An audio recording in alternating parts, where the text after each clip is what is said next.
Assalamualaikum warahmatullahi wabarakatuh. Alhamdulillah, wassalatu wassalamu ala rasulillah. Sahabat Kalam Turas, ikhwani fillah yang dirahmati Allah, di kesempatan kali ini saya akan berbagi kisah tentang kisah taubat terbaik wanita yang bertaubat dari zina. Berikut ada kisah yang bisa diambil pelajaran mengenai wanita yang ingin bertaubat dari perbuatan zina dengan ingin menjalani hukuman rajam.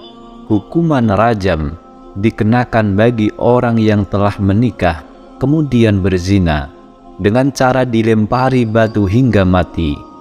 Siapa yang menjalani hukuman ini yang dijalankan oleh pemerintahan muslim, bukan individu atau kelompok Islam tertentu, maka dosanya bisa dimaafkan. Ini bagi orang yang benar-benar jujur dalam bertaubat dan menyesali dosa yang telah ia perbuat. Adapun ketika hukuman ini tidak dijalankan oleh penguasa, maka hendaklah pelaku zina bertaubat dengan sungguh-sungguh, benar-benar menyesali dosanya, meninggalkan dosa tersebut, dan bertekad tidak lagi mengulanginya. Dalam Islam, zina termasuk perbuatan dosa besar, bahkan zina masuk tanda-tanda kiamat. Zina adalah melakukan hubungan seksual antara laki-laki dan perempuan tanpa pernikahan yang sah.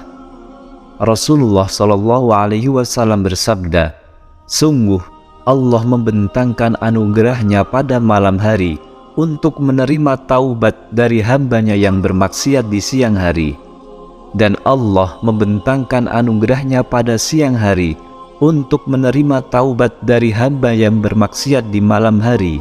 Hadis riwayat Muslim. Pandangan matanya tertunduk, sorot matanya menyiratkan penyesalan yang mendalam, perutnya tampak membesar. Lalu ia mendatangi Rasulullah SAW. "Wahai Rasulullah, aku telah berzina, aku layak mendapatkan hukuman rajam, maka tegakkanlah hukuman had atas diriku." Wanita itu benar-benar ingin bertaubat. Ia memahami dosa zina tidak mendapatkan ampunan secara sempurna, kecuali dengan benar-benar bertaubat dan hukuman had ditegakkan. Ia pun meminta dirajam, dan ia tahu bahwa rajam akan merenggut nyawanya. Rasulullah SAW tidak langsung menjawabnya, sebab dalam Islam, dosa zina yang tidak diketahui oleh orang lain, pengadilan tidak bisa menuntutnya secara fikih. Hukuman had atas zina ditegakkan jika ada 4 saksi yang melihat perbuatan keji tersebut. Tapi wanita ini datang sendiri, mengakui janin dalam perut ini adalah buktinya. "Ya Rasulullah," lanjut wanita itu meyakinkan bahwa ia pantas dirajam. "Pulanglah. Setelah bayimu lahir, barulah engkau kembali ke sini." Demikian keputusan Rasulullah SAW. Sungguh beliau adalah nabi yang selalu dibimbing wahyu.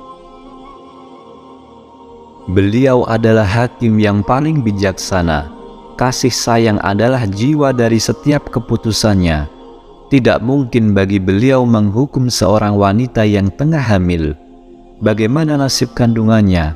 Setelah itu, menurut banyak ulama, Rasulullah SAW juga memberikan kesempatan kepada wanita tersebut agar ia konsentrasi menjaga janinnya, menjaga bayinya, dan ia terlupa dengan permintaan hukuman yang ia ajukan hari itu kepada Rasulullah SAW. Hari demi hari berlalu dengan cepat. Beberapa bulan kemudian, wanita itu melahirkan. Lalu ia pun kembali menghadap Rasulullah SAW.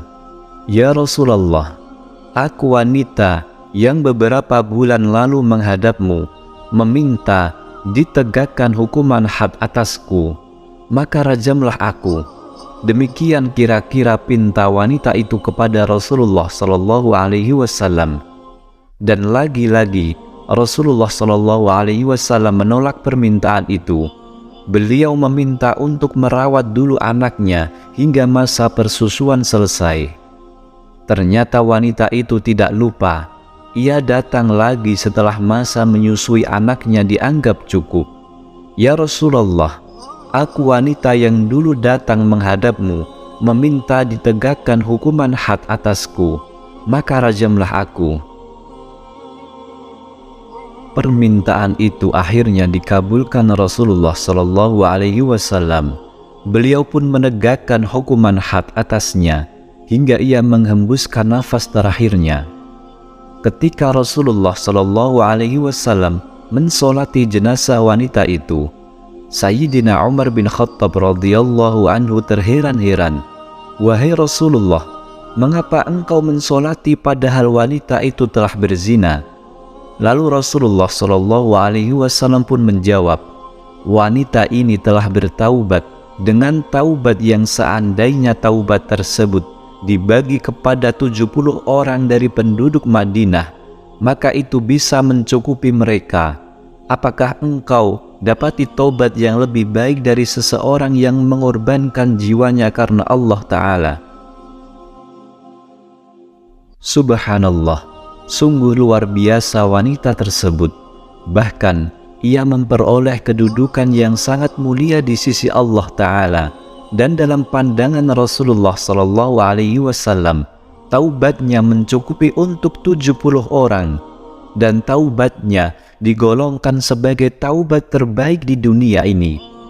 Tidak ada orang yang bersih dari dosa dan kesesalan kecuali Nabi yang dijaga Allah. Dan seperti hadis Rasulullah Shallallahu Alaihi Wasallam, sebaik-baik orang yang bersalah adalah yang mengikutinya dengan taubat. Sebaik-baik orang yang berdosa adalah orang yang mau bertaubat dari dosanya. Kita semua punya dosa, dan Allah Subhanahu wa Ta'ala membukakan pintu taubat untuk kita semua.